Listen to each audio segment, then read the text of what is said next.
Muy bien, mis queridos hermanos y amigos, en el cual me acompañan para estudiar la palabra de Dios, en el cual aquellos que usan muy bien su teléfono y que usan muy bien las redes sociales y la usan para estudiar la palabra de Dios, muchas felicitaciones para cada uno de ustedes. El tema que vamos a estudiar está relacionado con ¿tiene autoridad la iglesia para perdonar pecados? Ese es el título de lo que vamos a estudiar. ¿Tiene autoridad la iglesia para perdonar pecados? Siempre la Iglesia Católica Romana ha tratado de demostrar de que a ella se le dio autoridad para perdonar pecados. Inclusive usan un pasaje que está en el capítulo 20 de Juan. Vayan conmigo a Juan, el capítulo 20. Es un texto bandera que lo usan muchos católicos. Y es interesante, amigo católico, que está con nosotros conectado, hermano evangélico, que estudiemos este pasaje juntos. Y es un texto que lo usan mucho en el mundo católico. Dice el capítulo 20 de Juan, versículo 23. A quienes remitiereis los pecados, les son remitidos. Y a quienes le retuvieres los pecados, es decir, les son retenidos. Aquí Jesús, en este texto, da la apariencia de que le dijo a los discípulos que tenían poder para remitir, retener o remitir pecados. Y de allí es donde el catolicismo enseña de que usted debe confesarse los pecados con un sacerdote, porque él tiene la autoridad de remitirlo. Inclusive, varias versiones traducen el versículo 23 que acabamos de leer como perdonar. A quienes le perdonen los pecados, dice una versión, les son perdonados, y a quienes se los retuvieren, les son retenidos. Es un texto que para muchos le es un conflicto bíblico. Pero queremos, al estudiar en esta plataforma, que usted no se quede solamente con lo que le dicen, porque la Biblia se interpreta sola. La Biblia es un sistema bien hecho por Dios, inspirado por el Espíritu Santo, que no tiene contradicción. Cuando usted vea un texto que se contradice, es usted el que se está contradiciendo. Es usted que está usando un método no muy bueno para estudiar ese pasaje. Las escrituras no se contradicen porque el Espíritu Santo la inspiró completa y no hay contradicción. Entonces, ¿qué significa este pasaje? Tenemos que buscar el contexto. El primer factor es que tenemos que buscar qué viene diciendo el Señor desde arriba. No se quede con un pasaje aislado. ¿Ok? Un pasaje aislado, mal interpretado, no es infalible. Un pasaje aislado, más bien, puede ser usado como herejía o mal usado. El contexto viene hablando de una aparición que el Señor le hace a los discípulos, según el versículo 19. Desde el versículo 19 dice: cuando llegó la noche de aquel día, el primero de la semana, estando las puertas cerradas, en el lugar donde los discípulos estaban reunidos, por miedo de los judíos, vino Jesús y puesto en medio le dijo: paz a vosotros. Vean, se colocó en medio de ellos, el Señor resucitado. Paz a vosotros. Cuando le hubo dicho esto, le mostró las manos y el costado, para que vieran que no era un ¿qué? Un fantasma. Le mostró las manos. Inclusive Lucas 24 dice que él comió un pescado, para que vieran que no era una aparición, como muchos piensan, un espíritu. Jesucristo no resucitó en espíritu. Plenamente, cuerpo, alma, completo. Le mostró sus manos. Entonces dice allí: y los discípulos se regocijaron viendo al Señor, se llenaron de gozo. Versículo 21. Entonces Jesús les dijo otra vez: paz a vosotros. Vean ahora la siguiente frase: como me envió el Padre, así también los envío yo a ustedes. Eso se llama en la Biblia la gran ¿qué? Comisión. El Señor, cuando envió a los discípulos, envió a los 70 a predicar, los envió ¿con qué? Con una gran comisión a predicar el evangelio. Que no se le olvide este dato para estudiar el texto que estamos viendo en la Biblia. Y dice el versículo 22, y habiendo dicho esto, sopló y le dijo, recibid el Espíritu Santo. Antes de seguir hablando de lo que está sucediendo allí para entender a qué se refiere el Señor con remitir pecado, quiero explicarle un poquito qué significa esto que Jesús sopló el Espíritu Santo. Porque muchos sacan este pasaje con pinza, lo sacan y lo aíslan y hacen una doctrina. Desde un solo pasaje no se puede hacer una doctrina. Y quieren negar hasta la presencia del Espíritu Santo. Cuando el Señor sopló, lo que estaba allí el Señor era confirmando de que la promesa del Espíritu Santo se iba a cumplir 40 días después con el Espíritu Santo. El Señor, cuando le sopló a él el Espíritu Santo, o esa metáfora allí del Espíritu Santo soplado, ellos sintieron el fuego de Dios, sintieron la paz, sintieron que el Señor los había perdonado. Acuérdense que habían pasado por una crisis, todos habían huido, inclusive Pedro había negado al Señor. Cuando ellos sintieron que el Señor estaba presente y sintieron ese fuego, sintieron esa aceptación de paz de Dios, ellos dijeron, al Señor nos ha confirmado su perdón y su poder. Y el Señor, cuando le sopló el Espíritu Santo, era para demostrarle una evidencia física, palpable, que cuando Él se fuera al cielo y ya no lo vieran más, cuando de regresar al Espíritu Santo 40 días después, esa misma sensación que ellos habían sentido en ese momento iba a volver. Para que no se confundieran, porque el enemigo iba a tratar de confundir las mentes como siempre lo ha hecho. En ese momento sucedió. El propósito de Dios era confirmarlos a ellos que esa sensación que tuvieron cuando Él sopló, esa era la misma sensación que iban a sentir ellos cuando se derramara el Espíritu Santo. Entonces, cuando ellos estaban en el aposento alto, según el capítulo 2 de Hechos, ¿con qué propósito se derramó el Espíritu Santo? Para dar testimonio, para cumplir la gran comisión. Entonces, cuando ellos estaban en el aposento alto, que sintieron esa presencia que llegó, sintieron la presencia del Espíritu Santo que vino sobre ellos, ellos dijeron, esta misma sensación fue la que tuvimos antes que Él se fuera, o sea que es Él. ¿Ok?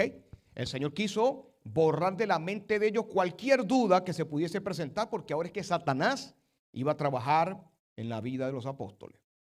Entonces, por eso sopló. Cuando le habló de la gran comisión, el Señor sopló. Seguimos entonces. Analicemos que los discípulos estaban aquí presentes, hablando de qué significa remitir. Usted puede notar conmigo en el versículo del 19 al 23 que ahí no estaban todos los apóstoles. ¿Qué significa que no estaban todos? Ahí faltaban varios apóstoles. Y aparte de eso, estaban muchos discípulos. Ahí no estaban los 12. La iglesia romana dice, nosotros recibimos, los apóstoles recibieron el poder de perdonar pecados. Y ahí estaban los 12 cuando el Señor les dio la autoridad para perdonar pecados. Resulta que eso es falso. Porque en el texto aparece que no estaban los 12. Habían muchos discípulos allí. No estaban no solamente los que el Señor nombró, estaban muchos discípulos. ¿Por qué el Señor se le aparece a los apóstoles de esta manera? Porque ellos no habían recibido el testimonio de ¿quién? De María Magdalena. María Magdalena le había dicho desde el versículo 11, usted puede leer todo el contexto, y María Magdalena se había conseguido con el Señor Jesús. Fue la primera que lo vio resucitar. Y el Señor le dijo, no me toques, porque el Señor se iba a presentar como ofrenda delante del Padre en ese momento. No me toques, ve, confírmale mientras que yo voy a mi Padre y vuelvo. Ella fue la primera. Ellos no le creyeron a María. Ahí estaba María Magdalena. No le creyeron. Cuando Él se le apareció, estaba María allí. Me imagino a María hablando un poco a los criollos como nosotros. Yo les dije. Yo los vi primero que ustedes. Yo les dije que Él estaba vivo, pero ustedes no me creyeron. Ella estaba presente. Ahora, Cuando el Señor dijo en el versículo 23, a quienes remitieren los pecados les son remitidos, si esto es así, entonces también María tendría que tener la autoridad de perdonar pecados porque ella estaba presente. También los demás apóstoles, que eran más de 70, que el Señor había enviado, estaban presentes, también debieron haber recibido la autoridad de perdonar pecados. Vean que eso es ilógico. Lo que dicen de que el Señor le dio a los 12 apóstoles nada más el poder de perdonar pecados, el texto no da para eso. Primero porque el texto está diciendo que estaba María y el catolicismo no cree que en ordenación de mujeres. Qué ironía. El mundo adventista y el mundo evangélico creen en ordenación de mujeres al pastorado. Y el catolicismo no cree eso. Qué increíble. El catolicismo no acepta a la mujer como pastora ni como sacerdotisa. Si fuera entonces el texto, regresando al pasaje, que los discípulos recibieron autoridad para perdonar, entonces María también, porque ella estaba presente cuando el Señor dijo este texto. Ese es el primer factor teológico del pasaje. Segundo factor, habían 2 discípulos que faltaban. ¿Quién eran esos? Judas, que se había ¿qué? Y no estaba Tomás. Y usted dice, ¿por qué sabemos que Tomás no estaba allí? Porque en el versículo 24 dice que después se le apareció a Tomás. Dice el versículo 24, pero Tomás, uno de los 12, llamado Dídimo, no estaba con ellos cuando Jesús vino. O sea que no estaba no estaba Tomás allí. O sea que si en ese momento, cuando el Señor dio supuestamente la autoridad de remitir los pecados, entonces Tomás se quedó fuera. Esto nos indica al pie del pasaje que esto no es una investidura apostólica. ¿Por qué agarro tiempo para explicarle esto? Porque los teólogos católicos intentan explicar esto de esta forma. Dicen, no, aquí está 20:23, a quienes remitieren los pecados les serán remitidos. Esto se le dio a los discípulos y ellos tienen la autoridad de perdonar pecados. Ellos 12, ahí no estaban los 12. ¿Por qué quiero explicarle esto, mi querido amigo que me escucha? Porque esto es un texto que lo usa mucho Luis Toro. Lo usan los apologistas modernos del catolicismo romano. Y el pueblo de Dios hoy, tanto el pueblo evangélico como el pueblo cristiano, el pueblo evangélico, cristiano, adventista, vuelvo y le repito, hemos abandonado la Biblia. Éramos el pueblo de la Biblia. Ahora somos el pueblo del pañuelito amarillo. Ahora somos el pueblo de la caminadita. El pueblo de un campamento a otro. De una celebración a otra. Y hemos abandonado esto. Nos agarran con los textos fuera de contexto y dice, wow, no supe qué decirle. Porque así es el enemigo. El enemigo sí está preparado para presentar errores a nivel mundial. Entonces, ahí no estaba ni Tomás, no estaba Judas, faltaban discípulos. O sea que faltaba de que se nombraran ellos 2. No podía haber un nombramiento total de ellos, ni siquiera para hacer más nada si no estaban presentes. Les pregunto, ¿ellos en ese momento cumplieron la misión? No. Cumplieron la misión en ese momento cuando el Señor le dijo a quienes le remitieran los pecados les son remitidos. No pudieron cumplirlo porque ellos tuvieron que esperar que Jesús se fuera y nombrar entonces a Matías. Estamos hablando de Hechos de los Apóstoles, el capítulo 1. Tuvieron que nombrar a Matías y después que estaban los 12 ya completo fue que se derramó ¿quién? El Espíritu Santo. O sea que allí no fue un nombramiento ni investidura apostólica. Ese es el primer punto para estudiar este pasaje.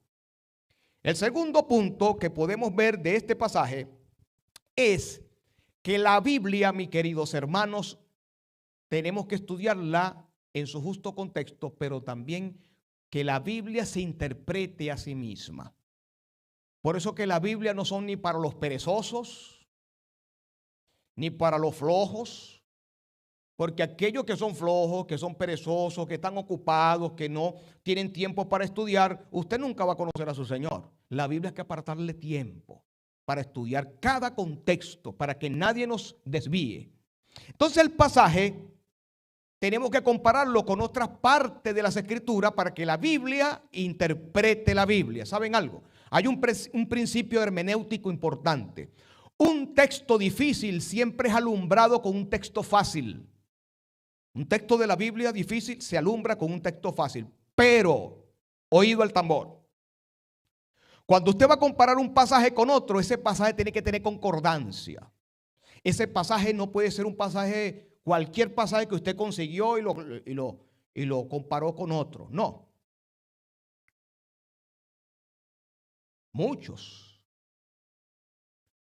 quieren hacer concordancia de textos que no tienen conexión histórica el uno con el otro. No tienen conexión teológica ni el uno con el otro, ni conexión bíblica, ni temática en ninguna parte. Ejemplo. Algo que va a servir un poco como, no de chiste, pero sí de pintoresco, que les voy a decir. Imagínense usted el pollino que cargaba el Señor Jesús, que se montó el Señor Jesús, ¿verdad? Se montó sobre un pollino y entró a Jerusalén, ¿verdad? En un pollino. Imagínense entonces empezar a buscar en la Biblia si ese pollino tenía alguna conexión con el que se montó Balaán. ¿Tendrá alguna conexión esos dos pollinos? El burro de Balaán, un poco de siglos antes con el de Jesús, ¿verdad que no? Sirve para reírnos un poco quizás. Pero vean, eso es un ejemplo que ese pollino no tiene nada que ver con el que tuvo Balaán. ¿Estamos claros? Es un ejemplo que le estoy dando. Hay personas que agarran un texto y le quieren comparar con otro y resulta que esos pasajes no son compatibles porque no están hablando ni de la misma temática ni en el mismo contexto. Cuando usted vaya a comparar un pasaje, revise el historicismo, revise lo que tiene el pasaje para que no cometa el error de comparar un pasaje con otro y hacer una supuesta idea y de ahí salen las herejías, las mentiras. Y hoy en día se le está engañando al mundo entero. Mira, te voy a comprobar el purgatorio con un texto fuera de contexto. Un pasaje comparado con otro que no tiene nada que ver. La ceja no tiene nada que ver con el dedo meñique. Un ejemplo. No, tenemos que ser responsables con la Biblia. Si voy a buscar un pasaje, lo voy a estudiar en su justo contexto. El pasaje que voy a comparar con ese tiene que tener concordancia. Tienen que hablar de lo mismo. Ok. Dándole un poquito de clase ahí de hermenéutica bíblica, vemos aquí que está hablando de la gran comisión, está hablando de una aparición, ¿sí o no? Vamos a buscar otro pasaje en la Biblia donde Jesús también se le apareció a los discípulos, un pasaje conectado con este que está en Lucas 24. Este pasaje tiene conexión totalmente con Juan 20:23 porque habla de la aparición del Señor Jesús. Y Lucas 24:47 nos indica que el Señor, cuando se le apareció a ellos en esta oportunidad, que le aparece a los discípulos, les revela ciertas cosas parecidas como las que están en Juan 20:23. En Lucas 24, versículo 44, vamos a leer desde el 44 en adelante para leer el contexto. Cuando le dijo: estas son las palabras que os hablé estando aún con vosotros, que era necesario que se cumpliese todo lo que está escrito de mí en la ley de Moisés y en los profetas y en los salmos. Está hablando de Jesús cuando se le apareció a los discípulos. Entonces les abrió el entendimiento. Vean, ¿para qué el Señor le sopló el Espíritu Santo allá en Juan? ¿Para qué lo sopló? Ahora Lucas me está diciendo que ese soplar allá, hay una conexión prácticamente indirecta. Ese soplar allá es para abrirle el entendimiento. Le abrió el entendimiento para que comprendiesen las escrituras. El Señor se basa en la sola escritura. Aquí vemos. Y le dijo: así está escrito, así también fue necesario que el Cristo padeciese y resucitase de los muertos al tercer día. Vean el 47. Ahora el 47 nos indica qué significa remitir pecados. Y que se predicase en su nombre el arrepentimiento y el perdón de ¿qué? ¿Qué mandó el Señor a predicar en la gran comisión?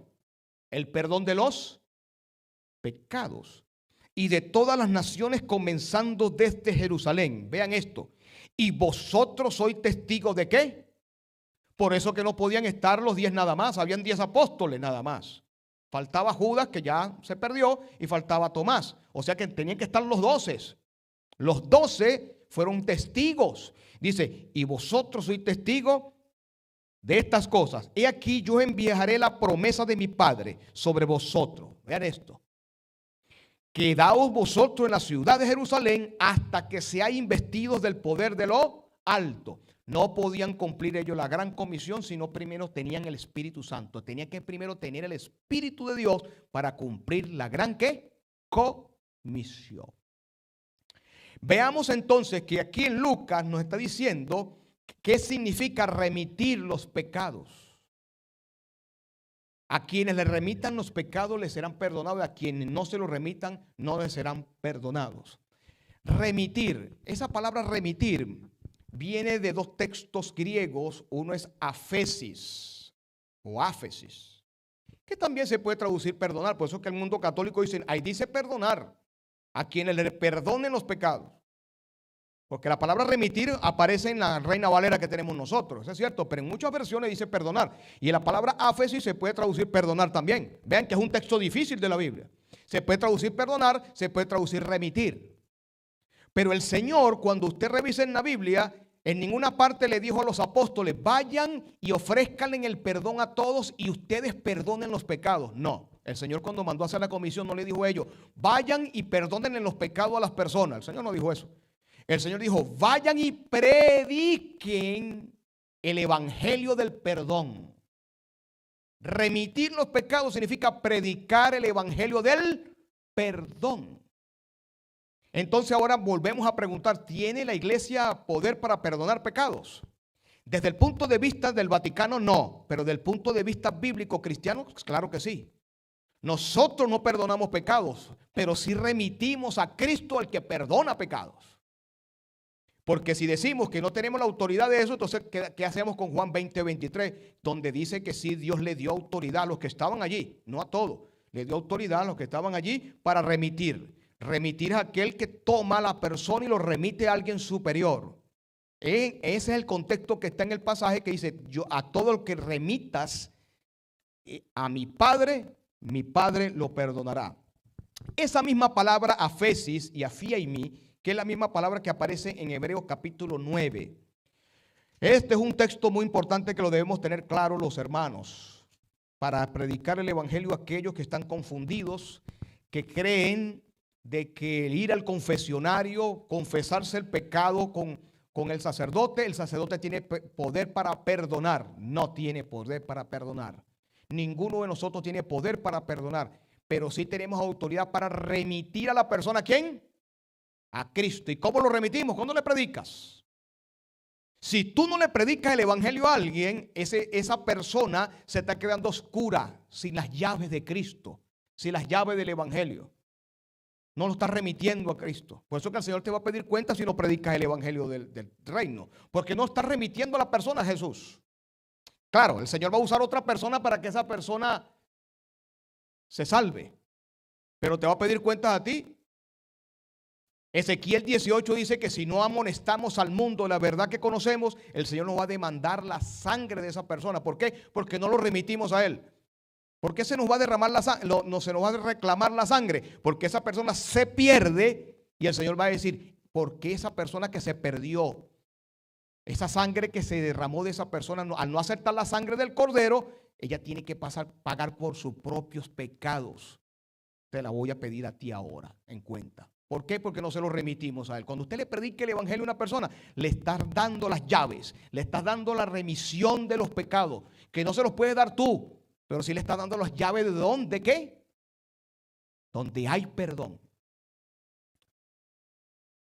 Charles Spurgeon, el príncipe de los predicadores, dijo que un predicador, uno de los mejores predicadores de la Reforma, del mundo evangélico cristiano, y le preguntaron, para usted, ¿quién es un predicador? ¿Y sabe qué él dijo? Es un mendigo diciéndole a otro mendigo donde hay pan. Me gusta esa definición de Charles Spurgeon. Es un mendigo diciéndole a otro mendigo donde hay pan. Eso se llama remitir. Aquí estoy comiendo, tengo el pan. ¿Tienes hambre? Sí, yo sé dónde hay pan. Eso es remitir. Eso es remitir a la persona a Cristo. Y prácticamente pareciera que fuera un perdón allí. No, simplemente te está dando la fuente donde está el perdón. Yo te estoy diciendo dónde está el perdón. Yo te estoy diciendo dónde está el pan. ¿Estamos claros lo que estamos estudiando en Juan 20:23? Veamos Hebreos 9:22 para que vean la misma palabra remisión. Está relacionada a algo sagrado, sagradísimo acá. Hebreos 9:22 dice, casi todo es purificado según la ley con sangre. En el antiguo pacto, ¿cómo se purificaba el santuario? ¿Con qué? Con sangre. Según Levítico 17:11, dice que Dios no permitía que las personas se tomaran la sangre. Cualquier animal que mataban, no se podían tomar la sangre. ¿Por qué? Porque Dios le había dado para expiación. No se podía tomar sangre ni ahora tampoco. Porque la vida está en la sangre, dice la Biblia. Entonces, la sangre se derramaba en el antiguo pacto, en el santuario, para perdonar los pecados, ¿sí o no? Para dejar los pecados metidos en el santuario hasta que hubiera una purificación. Ahora, Pablo dice aquí, casi todo es purificado según la ley, con sangre en el Antiguo Testamento. Sin derramamiento de sangre no se hace perdón, es lo que está diciendo ahí, remisión. La misma palabra que está usando allá Juan 20:23 el Señor Jesús. Es la misma raíz, afeimi y afieimi. Es la misma. Son palabras primas, primermanas. Entonces, estas dos palabras, remitir y perdonar, se parecen. Por eso que muchas Biblias la traducen igual. Entonces dice aquí, sin derramamiento de sangre no se hace remisión. Yo le voy a hacer una pregunta. Sin la sangre de Cristo hay perdón. Ya no con animales. Pero sin la sangre de Cristo hoy está diciendo Pablo que hay perdón. ¿Cómo puedo yo perdonar a una persona cuando yo no morí por esa persona? ¿Cómo yo lo puedo perdonar a usted cuando yo más bien necesito perdón yo? ¿Cómo un sacerdote le va a decir a usted que te ofrece el perdón cuando él es un pecador que necesita que lo perdonen a él? ¿Cómo un sacerdote en el Vaticano o cualquier pastor que se llame te ofrece el perdón cuando el perdón los ofrece Cristo? Jesús en todos los evangelios se le acercaba a las personas que estaban enfermas y el Señor le decía, tus pecados te son perdonados. Era Cristo el que perdona pecados. Entonces, vean que el Hebreos 9:22 nos está alumbrando para entender Juan 20:23, que es la sangre. Entonces, ¿qué significa que el Señor nos dio a nosotros el poder para remitir pecados? Cuando lo remito a la sangre de Jesús. Cuando yo predico este evangelio y escucha no es la voz mía, sino la voz del Señor que sale de aquí de su palabra, que te dice, no importa en el hueco donde tú estés, yo perdono tu vida. No importa tu pasado, yo te perdono. Mi gracia puede entrar en tu corazón y viene a mí. No importa lo que hayas hecho, no son tus obras.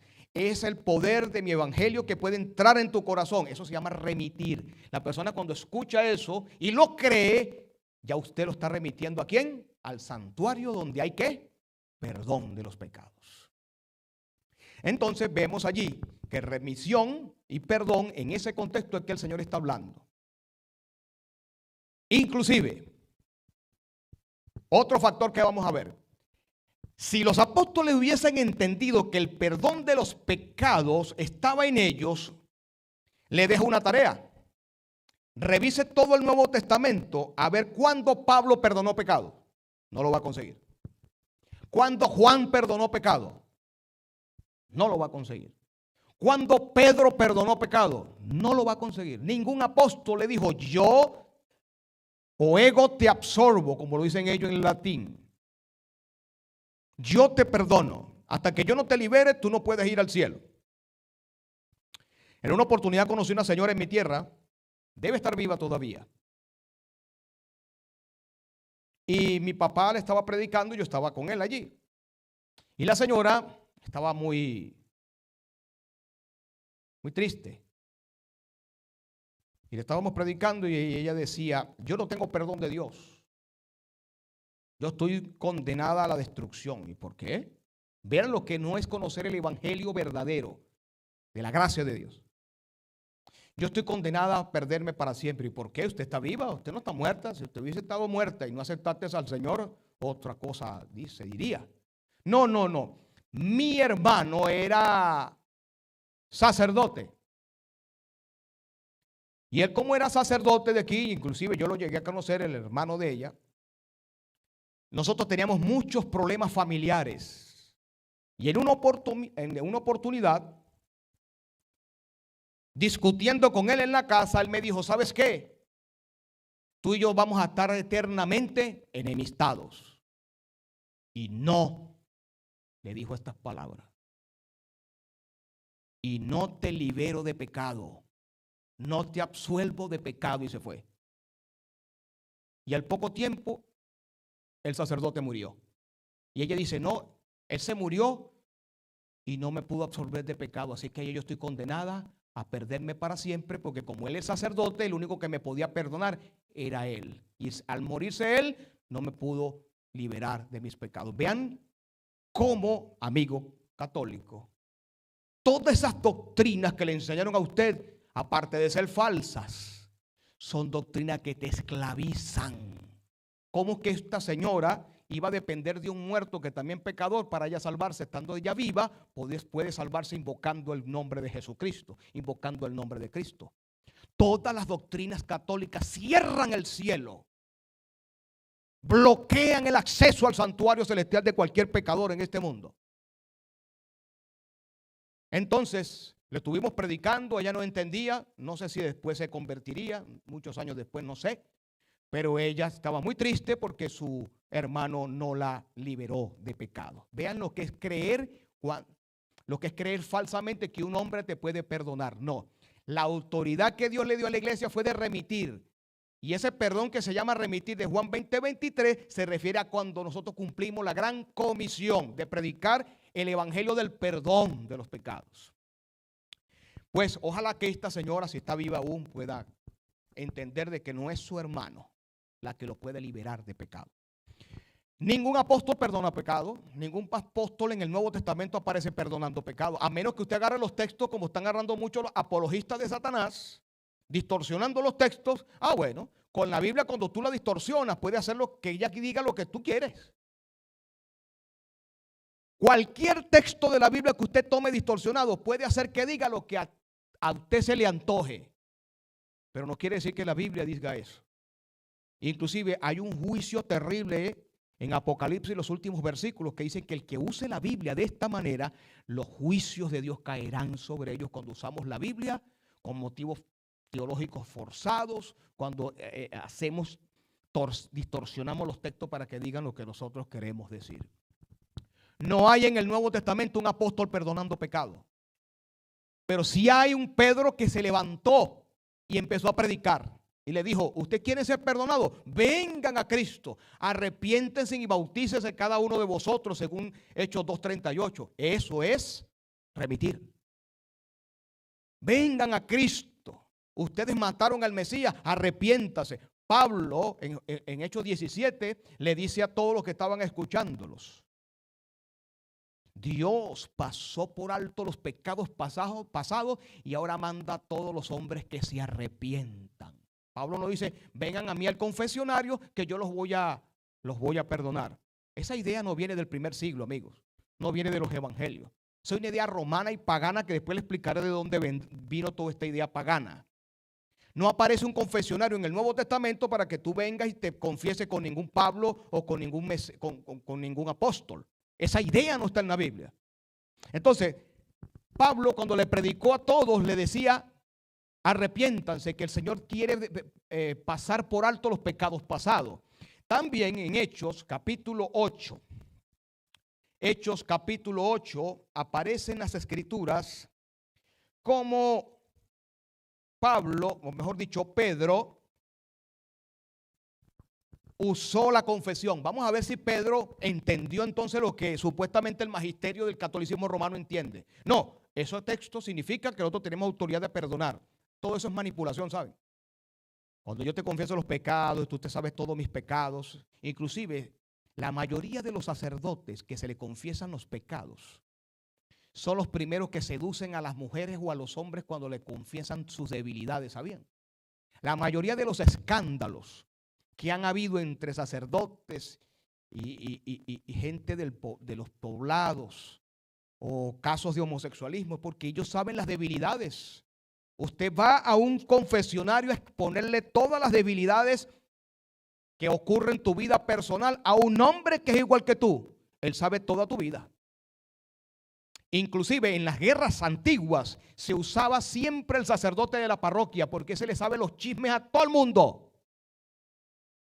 Entonces eso lo sabía Hitler, eso lo sabía toda Europa. Decían, ustedes quieren saber todo lo que sucede en cada pueblo, hablen con el sacerdote del pueblo. Ese sabe todo lo que está allí. Bueno, menos a los protestantes, ¿no? Al que conoce de Cristo. Pero de resto, de todas esas poblaciones, cada sacerdote sabe los secretos de cada ser humano, por lo menos de la gran mayoría que va allí a confesarse. Entonces, vamos a ver si Pedro en algún momento manda a que se le confiesen. Vaya conmigo a Hechos capítulo 8. Vamos a ver que Pedro nunca entendió que él tuvo poder de perdonar, sino de remitir, que significa predicar el evangelio. Aquí está hablando de Simón, Simón el mago. Simón quiso hacer, bueno, así se le llama simonía, comprar el Espíritu Santo, comprar el evangelio. Cuando él vio que Felipe y todos los hermanos, los apóstoles estaban haciendo milagros, él quiso tener ese poder. Y cuando quiso perdonar, mejor dicho, comprar, dice el versículo 19, diciendo, dime o dadme también a mí este poder, para que cualquiera a quien yo impusiere las manos reciba el Espíritu Santo. Él quiso comprarlo. Por cierto, este texto está en contra de las indulgencias. Las indulgencias siempre quisieron comprar el cielo, siempre quisieron comprar el perdón. Él quiso comprarlo. O sea que las indulgencias tampoco es bíblica. Versículo 20, entonces Pedro le dijo, tu dinero perezca contigo, porque has pensado que el don de Dios se obtiene con dinero. Versículo 21. No tienes tu parte ni suerte en este asunto. Le voy a hacer una pregunta a los que están conmigo acá y los que me están viendo. ¿Pedro estaba remitiendo a este hombre a Cristo? No. ¿Por qué no estaba remitiendo a Cristo? Porque este hombre estaba haciendo una cosa extraña. Le estaba reteniendo, ¿sí o no? No lo estaba remitiendo a Cristo, más bien lo estaba condenando prácticamente, lo estaba juzgando. No tiene tu parte ni suerte en este asunto, porque tu corazón no es recto delante de Dios. Versículo 22. Vean cómo Pedro ahora utiliza el evangelio. Vean cómo Pedro ahora utiliza la remisión de los pecados. Arrepiéntete, pues de esta tu maldad, y ruega ¿a quién? A Dios. Amigo que me escucha, lea en su casa Hechos 8:22. Pedro nunca dijo ahí, confiésate conmigo. Lee todo el libro de Hechos y no vas a conseguir nunca un Pedro utilizando un confesionario para quitarte los pecados a ti como sacerdote y llevárselo a Dios. Inclusive la palabra sacerdote nunca se usa para los discípulos ni para los apóstoles. No aparece esa palabra. Se le llama obispo. A Pedro se le llama pastor. Anciano aparece en el Nuevo Testamento, pero no aparece la palabra sacerdote como organización, como nombramiento a ningún apóstol. Entonces vean, Pedro le dice, ruega a Dios, pídele a Dios. Él no le dice, pídeme a mí. Vamos al confesionario para quitarte los pecados. Aquí dice, ruega a Dios. Por eso que ahora yo le ruego a ustedes, hermanos, enséñele esto a las personas que están engañadas, por favor. Hay mucha gente muriendo hoy rogándole a María, rogándole a los muertos, rogándole a los sacerdotes. Y así pierden su alma porque así no pueden salvarse. La verdad presente tiene que no solamente quedar en estas paredes, tiene que decirle al mundo que la confesión es para con Dios. Predíquele eso a su familia, le ruego por el amor del Señor. Pero si usted no le dice eso a su familia de manera clara y directa como yo lo estoy diciendo, Cristo te va a pedir cuenta de esto. ¿yo? Te va a pedir cuenta de esto. Hay muchas personas que dicen, pero yo no le puedo decir eso a mi familia, se va a ofender. Se ofendieron los fariseos y mataron a Jesús. Se va a ofender tu familia. Que se ofenda, la verdad no ofende, la verdad libera. Pedro en Hechos 8:22 dice, ruega a Dios. Pídele perdón a Dios. Ahora le pregunto, ¿Pedro tenía la autoridad de remitir pecado? Ahí lo está haciendo, ¿sí o no? ¿Le estaba presentando los pecados al hombre? ¿Le estaba presentando los pecados? Le estaba diciendo, tú estás en esto, ¿quieres comprar el don de Dios? ¿Él tenía autoridad para predicar? ¿Pedro tenía autoridad para predicar? Sí. ¿Estaba remitiendo los pecados? Sí. ¿Le estaba presentando el perdón? ¿Había posibilidad para que Simón se arrepintiera, cambiara de vida? Sí, le dijo, arrepiéntete. No tienes parte con esto, le dijo. Pero si te arrepientes, quizás sí. Si le ruegas a Dios para que te saque de la maldad, sí, eso significa remitir. Aquí nos vemos a un Pedro que supuestamente entendió de que él perdonaba pecados. Si es así, si Pedro era católico, si hubiese sido católico, Pedro le hubiese dicho, ven, yo tengo autoridad de perdonarte. Vamos al confesionario, así como este señor, pues que se murió, el hermano de la señora que le hablé y le dijo que no la absolvía de pecados. Es un Pedro inventado en Roma. Es un Pedro inventado por Constantino y por todos los padres de la iglesia en sus apostasías de años tras años. Un Pedro católico inventado por una doctrina falsa. El Pedro en la Biblia, que está en la Biblia, no es católico. El que está en la Biblia es cristiano. Y le dijo, arrepiéntete, ven. Pedro no le dice aquí, rézate 10 Ave María, ven aquí. Te rezas 10 Ave María, te pongo varias penitencias. Y yo hasta que cuando cumplas todas tus penitencias, yo te libero de pecado. Ese es el Pedro católico inventado. Pero el Pedro en la Biblia, el real, le dice, no, tú estás mal, señor Simón. Pero si te quieres venir a los pies de Cristo, arrepiéntete, pues de esta tu maldad. Ruega a Dios si quizás sea perdonado el pensamiento de tu corazón. Aquí Pedro no está diciendo yo te perdono, aquí no está diciendo yo perdono el pensamiento de tu corazón. Pedro lo está remitiendo ¿a quién? A Cristo. Remitir, tomar a la persona y llevarla a Cristo. Cuando usted le predica a las personas, ¿usted tiene autoridad de predicar? Sí. ¿Autoridad para sanar? También. La sanación siempre viene de Dios, pero usted tiene la autoridad que Dios le dio. Eso es lo que significa Juan 20:23. A todos los que le remitieres los pecados les serán remitidos. Y a quienes que no te escuchen, porque quieren seguir en su mentira, bueno, sacude el calzado, ¿no dice el Señor en la Biblia? Sacude el calzado y entonces no serán remitidos al santuario. Vean que el Señor Jesucristo está en el cielo. Él es el que perdona los pecados. Pero Él mandó al predicador. Entonces el predicador está conectado con el Espíritu Santo que viene del cielo. ¿Estamos claros? El predicador, ¿qué es lo que hace? El portavoz de Dios tiene la autoridad para remitir, para predicar el evangelio, y el que perdona, ¿a quién? ¿Está en dónde? En el cielo. Por eso usted ve que el evangelio es parte divina y parte humana. ¿Por qué parte divina? Porque Dios es el que perdona, Dios es el que toma tu nombre, lo lleva al santuario celestial y te perdona, pero el Señor no manda un ángel a predicar. ¿A quién manda? A ti. No manda un ángel, te manda a ti. Lamentablemente el pueblo que no predica va a ser siempre un pueblo languiducho, languideciente, flaco espiritual, sin experiencia cristiana. Y va a estar en la iglesia un ratito y al final se terminará de ir. Al final se irá de las filas de Dios. Porque es bien aburrido estar en una iglesia, entrar y salir sin ver la experiencia de ganar almas para Cristo. Pedro entonces le dice, a mí se me dio la comisión.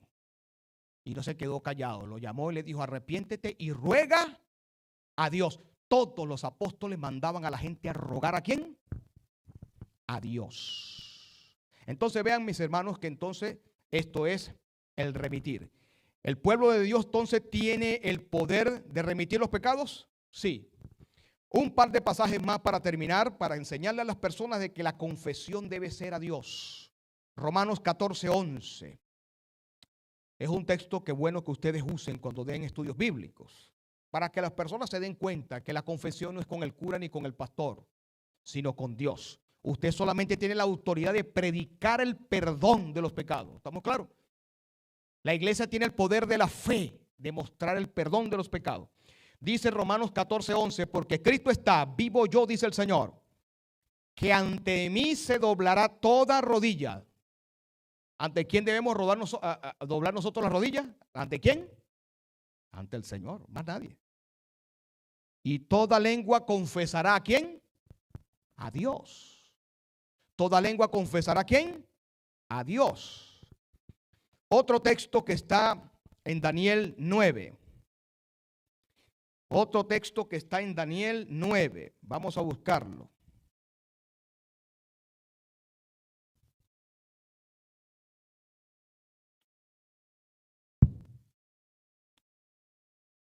Daniel 9.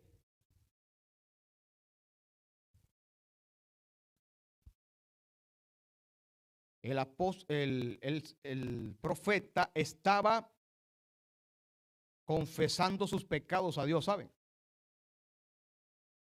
Y el profeta, en Daniel capítulo 9, estaba orando. Y en medio de la oración dijo en el capítulo 9, versículo 9, de Jehová nuestro Dios es el tener misericordia y el perdonar, aunque contra él nos hemos rebelado. Según este texto, ¿quién es el que perdona los pecados? ¿Vieron que no hay contradicción en la Biblia?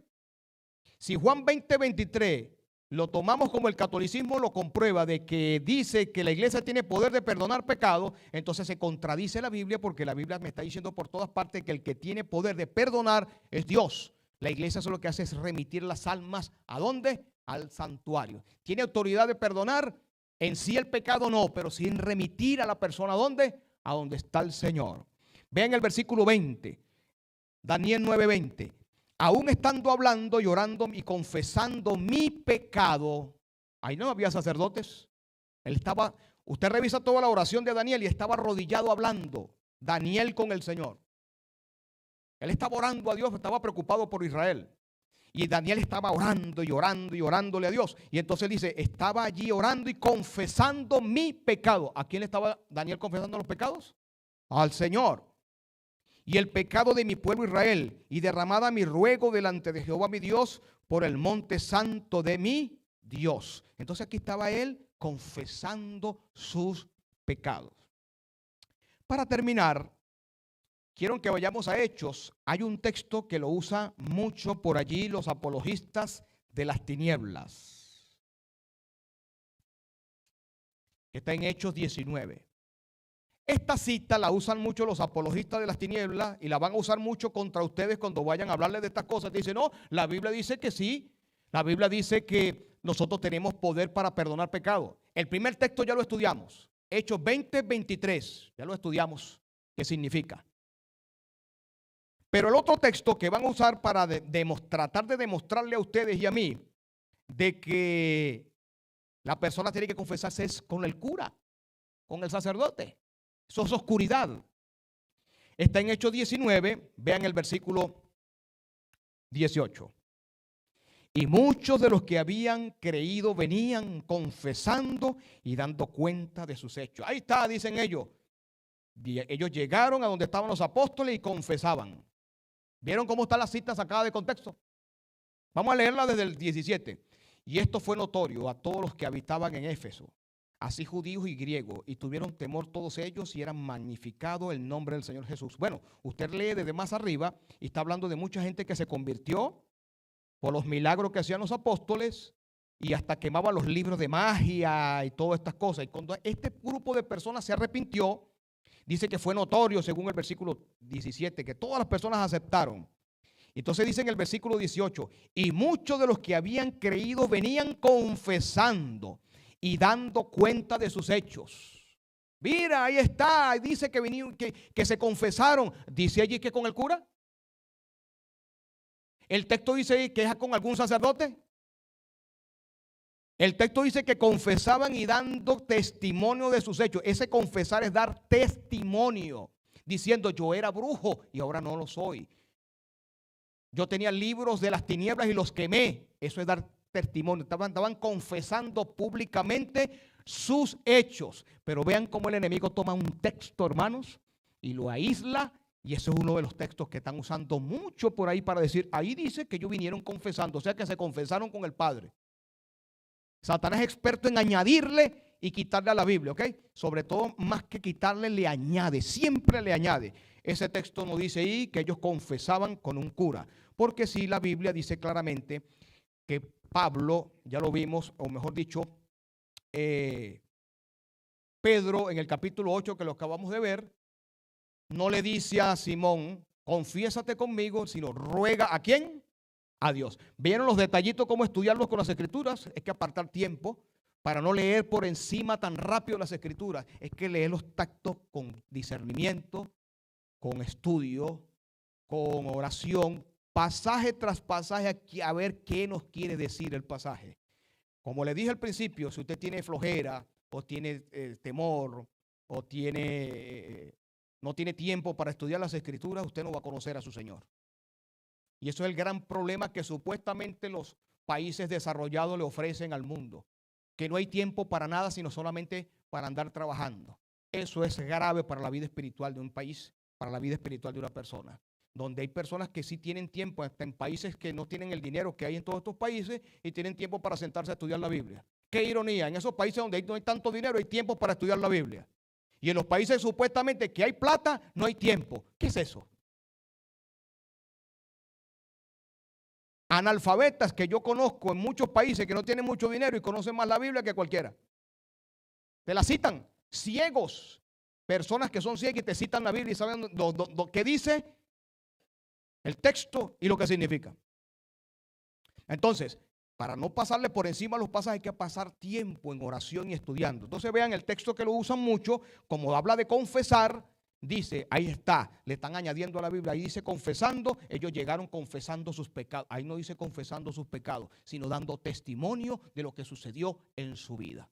Entonces ahí vemos, mis hermanos, ya hemos estudiado Juan 20:23, quedará grabado aquí, los amigos que se conectaron, para que nadie te engañe, para que ningún apologista de Satanás, entre ellos el toro, entre ellos muchos apologistas que están tratando de engañar al mundo. Juan 20:23 no indica absolutamente nada de autoridad para quitar pecados.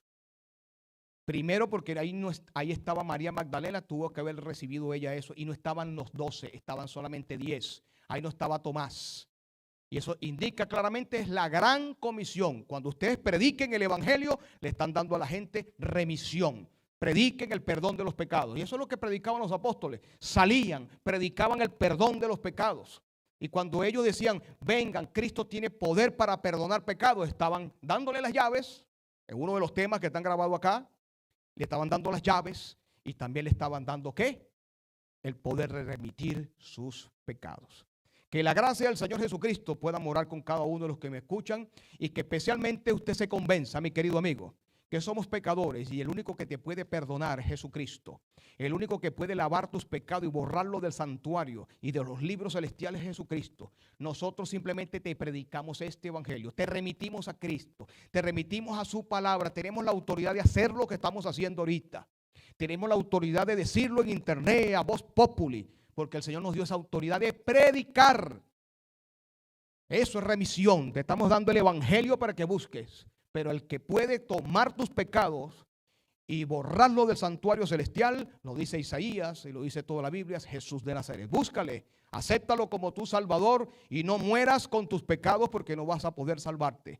Si te toca morir, que sea en las manos de Cristo con tus pecados perdonados. Que la gracia sea con todos vosotros en este momento y siempre.